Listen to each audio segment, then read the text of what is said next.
नमस्कार श्रोते हो, श्राव्य कथा मराठी या चॅनलवरती आपले सहर्ष स्वागत आहे. श्रोते हो, श्राव्य कथा मराठी या चॅनलवरती मी सध्या आपल्याला श्रीकांत सिनकर यांनी लिहिलेली एक थरारक विलक्षण पोलीस तपास कथा सादर करत आहे. कथेचं नाव आहे ब्रीच कँडी मर्डर केस. या कथेचा पुढील चौथा भाग. जयराम हा अत्यंत लोभी माणूस होता. कुठून तरी आपल्या हातात भरपूर पैसा यावा अशी त्याची महत्वाकांक्षा होती. परंतु आपली महत्वाकांक्षा कशी पूर्ण होईल हे त्याला समजत नव्हते. आणि एक दिवस त्याच्या डोक्यात भरपूर पैसा मिळवण्याचा मार्ग थैमान घालू लागला. मुंबईत षण्मुखानंद हॉल नजीक असलेल्या पंजाबी कॅम्पात राहणाऱ्या बलदेव सिंगची आणि जयरामची एकदा भेट झाली. हा बलदेव सिंग 5 टॅक्सीचा मालक होता. खेरीज त्याला आणखीन एक टॅक्सी हवी होती. एखादी चांगली टॅक्सी 15-20 हजार रुपयापर्यंत घेण्यास बलदेव सिंग तयार होता. इथून जयरामच्या डोक्यातील वादळ वेग घेऊ लागलं. त्याच्या मनात एक राक्षसी विचार आला. आपण जर आपल्या शेठचीच टॅक्सी बलदेव सिंगला विकली तर? पण टॅक्सी विकायची कशी? टॅक्सीचे सारे कागदपत्र नारायणच्या नावावर होते. ते जयरामला स्वतःच्या नावावर करून घेणं जरुरीचं होतं. पण ही गोष्ट सोपी नव्हती. जयरामने खूप विचार करून एक रस्ता शोधून काढला. जयरामचा एक मित्र परळ टीटीला राहत होता. त्याचं नाव होतं गोविंद. हा गोविंद बेकार माणूस होता. तो काही नोकरी करत नव्हता. जयरामने या गोविंदलाच नारायण बनवण्याचे ठरवले. काय वाटेल ते करून नारायणचा काटा काढायचा आणि गोविंदला नारायण बनवून RTO मध्ये न्यायचे. तिथे कोणीतरी ओळखीचा दलाल गाठायचा आणि त्याच्यासमोर गोविंदला नारायण म्हणून उभं करून टॅक्सी आपल्या नावावर करून घ्यायची. जयरामने गोविंदला 200 रुपयांची लालूच दाखवताच गोविंद या कामासाठी तयार झाला. अशा तऱ्हेने RTO मध्ये नारायणची टॅक्सी स्वतःच्या नावावर करून घेतल्यानंतर 30 टॅक्सी पुढे काही दिवसांनी बलदेव सिंगला विकून तो देईल ती रक्कम घेऊन आपल्या बायको मुलासह गावी पलायन करायचं असा मार्ग जयरामने शोधून काढला. आता प्रश्न असा होता की नारायणचा काटा काढायचा कसा? जयरामने खूप विचार करून तोही मार्ग शोधून काढला. दिनांक 3 रोजी संध्याकाळी 6च्या सुमारास जयराम जेकब सर्कल येथे असलेल्या एका वाण्याच्या दुकानात आला आणि आपल्या घरात खूप ढेकूण झाले असं वाण्याला सांगून त्यानं वाण्याकडून टिक 20ची एक बाटली विकत घेतली. वाण्यानं जयरामला टिक 20ची बाटली तर विकलीच, शिवाय एक पंपही त्यानं जयरामला विकला. जयरामने हा पंप टॅक्सीच्या डिकीत ठेवला आणि टिक 20ची बाटली पॅन्टच्या खिशात ठेवली. यानंतर 1-1.5 तास धंदा करून जयराम रात्री 7:45च्या सुमारास मेहता वाडीपाशी आला. वाडी बाहेर तिवारीच्या दुकानापाशी उभं राहून नारायण पान खात होता. जयरामनं त्याच्या हवाली टॅक्सीच्या चाव्या केल्या आणि त्याला 40 रुपये देऊन तो तिथून निघून गेला. जयरामला माहीत होतेच की नारायण जरा वेळानं धंद्यासाठी टॅक्सी बाहेर काढेल. म्हणूनच तो मेहतावाडीपासून काही अंतरावर असलेल्या सुरत प्रसादच्या चणा शेंगदाण्याच्या दुकानाबाहेर चणे खात उभा राहिला. तो तिथं उभा होता. तिथून त्याला नारायणची टॅक्सी स्पष्ट दिसत होती. नारायण 10-15 मिनिटात धंद्यासाठी निघेल अशी त्याची कल्पना होती. परंतु त्या दिवशी नारायण बऱ्याच उशिरा म्हणजे रात्री 9:30 वाजता धंद्यासाठी निघाला. नारायणने टॅक्सी सुरू करता जयराम सावध झाला. तेवढ्यात नारायणची टॅक्सी सूरज प्रसादच्या दुकानासमोर आली.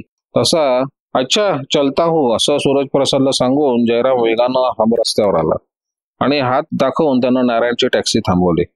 जयरामला पाहताच नारायणला आश्चर्य वाटलं. परंतु जयरामचा फारसा विचार करण्याचं कारण त्याला भासलं नाही. जयराम टॅक्सीत बसला आणि आपल्याला भेंडी बाजारात सोडण्यास त्यानं नारायणला सांगितलं. भेंडी बाजारला आपल्याला एका मित्राला भेटायचं असं त्यानं नारायणला सांगितलं. भेंडी बाजारला टॅक्सी येताच मी मित्राला भेटून येतो असं नारायणला सांगून जयराम टॅक्सीतून खाली उतरला आणि तिथल्या एका गल्लीत शिरून तो पुन्हा नारायणजवळ आला आणि मित्र भेटला नाही असं नारायणला सांगून तो टॅक्सीत बसला. यानंतर नारायणजवळ गोडगोड बोलून जयरामनं नारायणला नागपाड्याला आणलं आणि बळेबळेच त्याला एका दारू अड्ड्यावर आणलं. हा दारूचा अड्डा उस्मान नावाच्या एका मुसलमानाचा होता. नारायण स्वतः दारू पिण्यास तयार नव्हता. परंतु जयरामने आग्रह करून मुद्दाम नारायणला एक ग्लास दारू पाजली आणि तो स्वतःही दारू पिऊ लागला.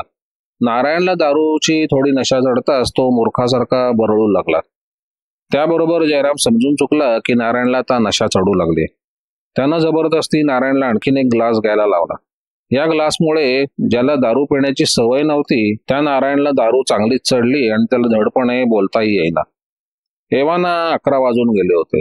जयरामने नारायणला आपल्या हाताचा आधार दिला आणि त्याला बाहेर टॅक्सीत आणून बसवले. त्या अवस्थेत नारायण ड्रायव्हिंग करणं शक्य नव्हतं. जयराम स्वतः ड्रायव्हिंग करू लागला. नारायणने त्याला घरी नेऊन सोड असं सांगितलं होतं, परंतु जयरामने नाना चौकाच्या रोखानं टॅक्सी न नेता तो सायनच्या रोखाने निघाला. जयराम नारायणला बरोबर घेऊन सायनच्या दुसऱ्या एका दारू अड्ड्यावर आला. हा अड्डा विठ्ठल नावाच्या एका इसमाचा होता. नारायणच्या डोळ्यावर झोप होती. त्याच्यावर दारूचा अंमल पूर्ण चढला होता. विठ्ठलच्या अड्ड्यात तो जयराम बरोबर आला. तोच मुळी झोकांड्या देत. जयरामनं येथे अधिक जबरदस्तीनं आणखीन एक ग्लास घेण्यास नारायणला भाग पाडले आणि तो स्वतःही दारू पिऊ लागला. विठ्ठलच्या अड्ड्यात हे दोघे रात्री 12:30 वाजेपर्यंत बसले होते. विठ्ठलची धंदा बंद करण्याची वेळ आलेली होती. त्यानं जयरामला लवकर आटोपण्यास सांगितले. जयरामने स्वतःचा ग्लास संपवला आणि विठ्ठलकडून एक पावशेर दारूची लहान बाटली, एक रिकामा ग्लास आणि एक सोड्याची बाटली विकत घेतली आणि नारायणला आपल्या हाताचा आधार देऊन त्यानं त्याला टॅक्सीत आणून बसवलं. बरोबर घेतलेली दारू टॅक्सीतच बसून कुठेतरी पिण्याचा त्याचा विचार होता आणि म्हणूनच त्यानं सोड्याची बाटली फोडून घेतली होती. सायनहून जयराम चेंबूरच्या दिशेने निघाला. चेंबूरचा हायवे तेव्हा निर्मनुष्यच होता. जयरामने या हायवेजवळच कुठेतरी सोयीस्कर जागा पाहण्यास सुरुवात केली, परंतु हायवे जरी निर्मनुष्य होता तरी वाहनांची ये जा मात्र चालू होती. जयराम अशी जागा शोधत होता की जिथं त्याला शांतपणे नारायणला टिक-20 मिसळलेली दारू पाजू शकला असता, परंतु हायवेवर अशी सोयीस्कर जागा नाही हे पाहून त्यानं आपली टॅक्सी माघारी वळवली आणि तो बेफाम वेगानं हाजी अली पाशी आला. तो जेव्हा हाजी अली पाशी आला तेव्हा रात्रीचा 1:30 वाजून गेला होता. हाजी अलीला आल्यानंतर जयरामनं आपली टॅक्सी RTOच्या गल्लीत आणली. दिवसाही निर्मनुष्य असलेली गल्ली तेव्हाही निर्मनुष्यच होते. या गल्लीत फारशी वस्ती नव्हतीच. या गल्लीत टॅक्सी आणता जयरामनं नारायणकडे पाहिलं. नारायण गाढ झोपला होता. जयरामला जी हवी होती ती संधी आता उपलब्ध झाली होती. त्याने एका झटक्यात आपल्या खिशातून टिक-20ची बाटली बाहेर काढली आणि बाटली फोडून त्याने ती रिकाम्या ग्लासात रीती केली. त्यानंतर रिकामी बाटली पुन्हा आपल्या खिशात ठेवून जयरामनं ग्लासात दारू ओतली आणि तो नारायणला जागे करू लागला. नारायण जागा होत नव्हता, परंतु जयरामनं त्याला कसंबसं जागं केलं आणि त्याच्यासमोर आपल्या हातातील ग्लास धरत तो म्हणाला, "हा शेवटचा ग्लास घ्या शेठ, मग आपण घरी जाऊ." नारायण आणखी दारू पिण्यास तयार नव्हता, तरी जयरामनं त्याच्या हातात जबरदस्ती ग्लास दिला आणि तो पुन्हा म्हणाला, "बस शेवटचा, तोंडाला लावा आणि एक ग्लास संपून टाका." जयराम वारंवार आग्रह करत होता. नारायण नको नको म्हणत होता, परंतु त्याला काय वाटलं कोणास ठाऊक. त्यानं एका विशिष्ट तिरीमिरीत तो ग्लास आपल्या तोंडाला लावला आणि क्षणार्धात रिकामा केला. ग्लास रिकामा होता क्षणी आणखीन एक घटना घडली. टिक-20 मिश्रित दारूचा ग्लास घेतात नारायणच्या हातून ग्लास खाली पडला आणि क्षणार्धात त्याला एक उलटी झाली. नारायण आपलं पोट गच्च आळून ओकू लागला. त्याचा चेहरा भयभीत झाला होता. त्याच्या पोटातून जबरदस्त वेदना सुरू झाल्या. एका उलटी पाठोपाठ नारायणने आणखीन एक उलटी केली आणि तो बसल्या जागीच धडपडू लागला. जयराम मात्र निर्विकारपणे नारायणची भयानक अवस्था पाहत होता. नारायण मध्ये मला काहीतरी होतंय असं दीनपणे जयरामला सांगत होता आणि मदतीच्या अपेक्षेनं त्याच्याकडे पाहत होता, परंतु जयरामनं एखाद्या निर्जीव पुतळ्यासारखं रूप धारण केलं होतं. टॅक्सीत चालू असलेली नारायणची धडपड आस्ते आस्ते कमी होऊ लागली आणि अखेर ती कायमची थांबली. नारायणच्या तोंडातून थोडासा फेस बाहेर आलेला होता. नारायणने सीटवर मान टाकून आपला प्राण सोडला होता. जयरामनं त्याला 1-2दा हलवून पाहिलं आणि नारायण खरोखरच मेला आहे याची खात्री करून घेतली. यानंतर जयरामने वेगानं पुढची हालचाल केली. त्यानं टॅक्सीतील दारूची बाटली, ग्लास, टिक-20ची बाटली आणि खोका तिथल्याच झुडपात फेकून दिला आणि टॅक्सी माघारी आणून तो हमरस्त्यावर आला. आता त्याच्यासमोर प्रश्न होता की नारायणच्या प्रेताचं करायचं काय? हे प्रेत कुठे टाकून द्यावे या विचारात जयराम वरळी सीफेस, वरळी नाका, महालक्ष्मी स्टेशन या परिसरात टॅक्सीने फिरू लागला. एव्हानं 3 वाजून गेले होते. विचार करता करता जयरामने नारायणच्या खिशातील ड्रायव्हिंग लायसन्स आणि टॅक्सी बॅच काढून घेतला आणि तो ब्रिज कॅन्डीवर आला. त्यानं आपल्या मनाशी एक विलक्षण निर्णय घेतला होता. ब्रिज कॅन्डीचा परिसर पूर्णपणे शांत होता. नारायणचा मृतदेह बरोबर घेऊन जयराम 3:15 ते 3:30 दरम्यान दर्यासारंग इमारतीपाशी आला आणि त्याने आपली टॅक्सी थांबवली. यानंतर जयरामनं अत्यंत जलद हालचाली केल्या. त्यानं आपली टॅक्सी फुटपाथच्या कडेला उभी न करता हमरस्त्यातच उभी केली आणि जयराम टॅक्सीतून खाली उतरला आणि नारायणचा मृतदेह टॅक्सीतून खाली टाकून हमरस्त्यावर ठेवला आणि तो वेगानं टॅक्सीत बसला आणि त्या वेगानं टॅक्सी मागे आणली. यानंतर जयरामने बेफाम वेगाने टॅक्सी सुरू केली आणि बेधडक त्याने नारायणच्या मृतदेहावरून टॅक्सी पुढे नेली. यावेळी जो आवाज झाला त्या आवाजानं व्यंकप्पा जागा झाला होता. नारायणचा भयानक खून करून जयरामने वर अपघाताचा आभास निर्माण करून ठेवला होता. नारायण अपघाताने मेला असं सर्वांना वाटावं एवढ्यासाठी त्याने हा मार्ग शोधून काढला होता. परंतु पोलिसांच्या तपास कामाची जयरामला काहीच कल्पना नव्हती. खून करून अपघाताचा देखावा निर्माण करणाऱ्या जयरामला इन्स्पेक्टर जयकरांनी अलगदपणे आपल्या जाळ्यात पकडले होते. ब्रिज कँडीवरून जयराम आला तो थेट मराठा मंदिर सिनेमाजवळ. मराठा मंदिर जवळच असलेल्या टॅक्सी स्टँडवर आपली टॅक्सी उभी करून ती टॅक्सी धुरून घेतली. ही टॅक्सी धुण्याचं काम मारुती नावाचा एक मुलगा करत होता. स्टँडवरच्या टॅक्सी धुण्याचं काम हा मारुती करत असे. आपल्या टॅक्सीत एका दारुड्यानं उलटी केली आहे असं जयरामनं मारुतीला सांगितलं होतं. मारुतीनं टॅक्सी धुवून काढता जयरामनं त्याला 2 रुपये दिले आणि तो तिथून ताडदेव टेटीला आला. बॉम्बे सेंट्रल स्टेशन पासून पुलावरून खाली ताडदेव टेटीला जाताना जयरामने पुलाखालील छोट्या मार्केटपाशी टॅक्सी थांबवली आणि डिकीत ठेवलेला पंप बाहेर काढून त्यानं हा पंप मार्केटच्या पत्र्यावर भिरकावला आणि तो तिथून पुढे निघाला. ताडदेवहून नाना चौकात यायला जयरामला 2-4 मिनिटं लागली.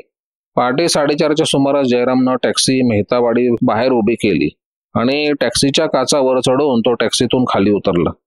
त्या टॅक्सीच्या चाव्या टॅक्सीतच ठेवून जयराम निघून गेला.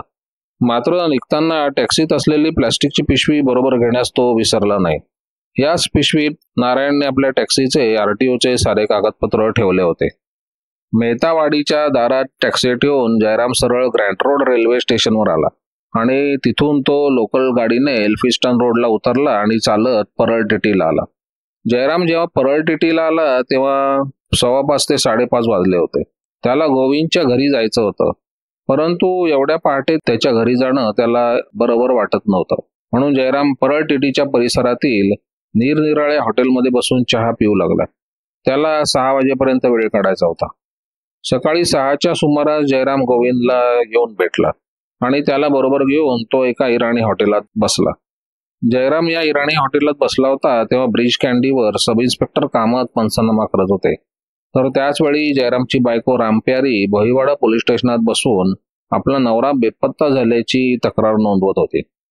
जयरामने आपला पुढील बेत गोविंदला समजावून सांगितला आणि टॅक्सीचे कागदपत्र असलेली प्लास्टिकची पिशवी, नारायणचा ड्रायव्हिंग लायसन्स, टॅक्सी बॅज या सर्व वस्तू गोविंदकडे ठेवायला दिल्या. मात्र आपण नारायणचा काटा काढला आहे असं त्यानं गोविंदला सांगितलं नव्हतं. नारायण गावी गेलाय एवढंच तो गोविंदला म्हणाला होता. गोविंदचा निरोप घेऊन जयराम जेव्हा आपल्या घरी आला तेव्हा 7 वाजले होते. रामप्यारी नुकतीच भोईवाडा पोलीस स्टेशनातून घरी परतली होती आणि जयरामला पाहताच तिला मोठे आश्चर्य वाटले. त्यावेळी जयरामने आपण काल रात्री झोपायला दुबईकडे होतो अशी तिला थाप मारली. आपल्या बायकोने आपण बेपत्ता झाल्याची तक्रार पोलिसांकडे केली आहे समजताच जयराम मनातल्या मनात थोडासा घाबरला. परंतु आपण पोलीस स्टेशनात जाऊन तक्रार काढून आणतो असं रामप्यारीला सांगून जयराम सकाळचे विधी आटोपू लागला. जयरामने 15-20 मिनिटात सारे विधी आटोपले आणि तो घराबाहेर पडला. परंतु भोईवाडा पोलीस स्टेशनला न जाता तो थेट नाना चौकात आला. परंतु नारायण सकाळपासून घरी आला नाही असं सावित्रीकडून समजताच जयरामने आपल्या चेहऱ्यावर आश्चर्याचा आणि चिंतेच्या छटा प्रकट केल्या आणि या प्रकरणात आपला अजिबात संशय येऊ नये म्हणून त्यानं सावित्रीला पोलीस स्टेशनवर जाण्याचा सल्ला दिला आणि मोठ्या साळसूतपणे सावित्री बरोबर सकाळी 9 वाजता गावदेवी पोलीस स्टेशनात येऊन धडकला. त्यानंतर ज्या ज्या घटना घडल्या त्याचा तपशील आरंभी आलाच आहे. जयकर एकदम सुन्न झाले. खुनासारखी अनेक प्रकरणं त्यांनी हाताळली होती, परंतु केवळ एका टॅक्सीच्या लोभापायी निष्पाप नारायणचा बळी घेऊन त्याचा संसार उद्ध्वस्त करणाऱ्या जयरामला खाऊ की गिळू असं जयकरांना झालं. जयकरांना आता पुढील हालचाल करायची होती आणि पुढील तपासासाठी ते पोलीस स्टेशनातून बाहेर पडले. जयरामने ज्या ठिकाणी नारायणचा बळी घेऊन टिक-20ची रिकामी बाटली आणि इतर वस्तू टाकल्या होत्या त्या वस्तू जयकरांनी पंचनामा करून ताब्यात घेतल्या. त्यानंतर तारडेव मार्केटच्या पत्र्यावरील पंपही त्यांनी पंचनामा करून ताब्यात घेतला. या वस्तू मिळाल्यानंतर आणखीन महत्वाच्या वस्तू मिळवायच्या होत्या, त्या म्हणजे नारायणचे लायसन्स, टॅक्सी बॅच आणि आरटीओची कागदपत्र. जयकरांनी रात्री 11च्या सुमारास गोविंदला गाठलं आणि त्याच्याकडून या वस्तू परत मिळवून त्याचा रीतसर जबाब घेतला. जयरामने आपल्या मालकाचा खून केलाय समजताच गोविंदला घाम फुटला. गोविंद हा जयकरांचा एक महत्वाचा साक्षीदार ठरला. या गुन्ह्यातील आवश्यक वस्तू ताब्यात मिळवल्यानंतर जयकरांनी रात्री 12 वाजता आपलं तपासकाम थांबवलं आणि दुसऱ्या दिवशी सकाळपासून पुन्हा सुरू झाले. जयकरांनी पहिला जबाब घेतला तो दुर्दैवी सावित्रीचा. आकस्मिकपणे वैधव्य प्राप्त झाल्यामुळे सावित्रीवर तर दुःखाचा डोंगरच कोसळला होता. तशा जयरामने आपल्या नवऱ्याचा खून केलाय समजताच तिची अवस्था फार वाईट झाली. 3 तारखेला रात्री 7:45च्या सुमारास पानवाल्या तिवारी भैयानं जयराम नारायणला पैसे देऊन निघून गेल्याचं पाहिलं होतं. तिवारीच्या पाठोपाठ जयकरांनी सूरज प्रसाद चाणेवाल्याचा जबाब घेतला. 3 तारखेला रात्री 9:30 वाजता जयराम आणि नारायण या दोघांना टॅक्सीतून एकत्र जाताना सूरज प्रसादने पाहिलं होतं. यानंतरचा साक्षीदार होता उस्मान. नारायण आणि जयराम रात्री 11 वाजेपर्यंत उस्मानकडे दारू पीत बसले होते. जयकरांनी उस्मानचाही जबाब घेतला. यानंतर सायंचा दारूला विठ्ठल. जयकरांनी विठ्ठलचाही जबाब नोंदवला. नारायण आणि जयराम रात्री 12:30 वाजेपर्यंत एकत्र होते असा प्रत्यक्ष पुरावा इथपर्यंत जमा झाला होता. यानंतर मात्र जयराम विरुद्ध जयकरांना परिस्थितीजन्य पुरावा उभा करायचा होता. जयरामने जेकब सर्कलच्या ज्या वाण्याकडून 3 तारखेला संध्याकाळी 6 वाजता टिक-20ची बाटली आणि पंप घेतला होता त्या वाण्याचा जबाब नोंदवला. रात्री 12:30 नंतर नारायण आणि जयराम या दोघांना जरी एकत्र कोणी पाहिलं नव्हतं तरी जयराम रात्री 12:30 नंतर नारायण बरोबर नारायणच्या टॅक्सीत होता ही गोष्ट जयकर सिद्ध करू शकत होते. आरटीओच्या निर्मनुष्य गल्लीतून जयरामने टिक-20ची बाटली जयकरांना काढून दिली होती. पहाटे 4च्या सुमारास शेठ रतनलाल यांनी नारायणचं प्रेत आपल्या बिल्डिंग बाहेर पाहिलं होतं. पण त्यापूर्वी 3:30च्या सुमारास नारायणचं प्रेत व्यंकप्पाने पाहिलं होतं. इतकंच नव्हे तर नारायणच्या अंगावरून टॅक्सी जातानाही त्यांनी पाहिली होती. आता ही टॅक्सी त्याचीच कशावरून? पहाटे 4च्या सुमारास जयरामने आपली टॅक्सी मराठा मंदिर सिनेमापाशी आणून मारुतीकडून धुवून घेतली होती. जयकरांनी त्याच दिवशी मारुतीला शोधून काढून त्याचाही जबाब नोंदवला. जयकर जयराम विरुद्ध जास्तीत जास्त पुरावा जमा करत होते. जयराम विरुद्ध आणखीन एक जबरदस्त पुरावा जयकरांपाशी होता तो म्हणजे भोईवाडा पोलीस स्टेशनचं तक्रार पुस्तक. गुन्ह्याच्या दिवशी जयराम सबंध रात्र त्याच्या घरी नव्हता अशी तक्रार खुद्द जयरामच्या बायकोनं दाखल केली होती. आणि गुन्ह्याच्या दिवशी सबंध रात्र आपण कुठे होतो ही गोष्ट स्वतः जयराम साधार सिद्ध करू शकत नव्हता. उलट आपण जोगेश्वरीला दुबेच्याकडे झोपायला गेलो तसं त्यानं बायकोला सांगितलं होतं. जयकरांनी जयरामची बायको रामप्यारीचा या संदर्भात जबाब घेतला आणि तिच्या जबाबापाठोपाठ त्यांनी खुद्द दुबेचा जबाब नोंदवला. या गुन्ह्याचा अधिक तपास करताना जयकरांना आणखीन एक साक्षीदार सापडला तो म्हणजे महावीर हॉटेलचा मॅनेजर शेट्टी. हे महावीर हॉटेल मेहता वाडी बाहेरच होते. दिनांक 4 रोजी पहाटे 4:30च्या सुमारास शेट्टी नेहमीप्रमाणे हॉटेल उघडण्याच्या तयारीत लागला होता. त्यावेळी त्यानं जयरामला मेहतावाडी बाहेर टॅक्सी ठेवून जाताना पाहिलं होतं. शेट्टी जयराम आणि नारायण या दोघांनाही ओळखत होता. नारायण रोज रात्री स्वतः टॅक्सी चालवतो हे त्याला माहीत होतं आणि म्हणूनच पहाटे जयरामनं टॅक्सी आणलेली पाहून त्याला नवल वाटलं होतं. परंतु नारायणची तब्येत ठीक नसावी असा त्याच्या मनात विचार आला आणि तो आपल्या कामकाजास लागला. जयकरांनी या शेट्टीचा जबाब नोंदवला. यानंतर या खून प्रकरणातील तपास अधिकारी सब इन्स्पेक्टर कामत, पोलीस शिपाई, पोलीस सर्जन यांच्या साक्षी नोंदवून झाल्यानंतर जयकरांनी जयराम विरुद्ध आरोपपत्र दाखल केले. जयरामला आता पश्चाताप वाटत होता परंतु आता त्याला काही इलाज नव्हता. जयरामने स्वतःच्या बचावासाठी वकील दिला होता पण तरीही त्याला स्वतःच्या भवितव्याविषयी चिंता वाटत होती. खालच्या कोर्टात या खटल्याचं कामकाज संपल्यानंतर खटला सेशन्स कमिट केला होता. सेशन्स कोर्टात जयकरांनी जयराम विरुद्ध साक्षीदारांची फौज उभी केली. पुरावा जमा करण्यात जयकरांनी कसूर ठेवली नव्हती. जयकरांनी उभा केलेला सारा पुरावा सेशन जजने ग्राह्य मानला आणि आरोपी जयराम याला फाशीची शिक्षा सुनावली. हा निर्णय ऐकता जयराम आरोपीच्या पिंजऱ्यात कोसळून पडला तर त्याच्या बायकोनं बर कोर्टात हंबरडा फोडला. इन्स्पेक्टर जयकर यांच्या प्रतिक्रिया काही वेगळ्या होत्या. मुख्य तपास अधिकारी म्हणून त्यांना तपासाचं फळ मिळालं होतं आणि समाधान वाटत होतं.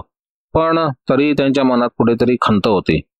कोर्टातून जीपनं आपल्या पोलीस स्टेशनवर परतताना कामतांना ते म्हणाले, खुनासारख्या प्रकरणात फाशी किंवा जन्मठेप असते हे माहीत असूनही लोक खून का करतात ते समजत नाही. जयरामने नारायणचा खून करून नारायणच्या बायको मुलांसमोर त्यांच्या भवितव्याचं एक प्रश्नचिन्ह उभं करून ठेवलं आणि आता तो स्वतः फासावर जाणार आहे. एका खुनामुळे 2 संसाराची घडी विस्कटली गेली हेच खरंय.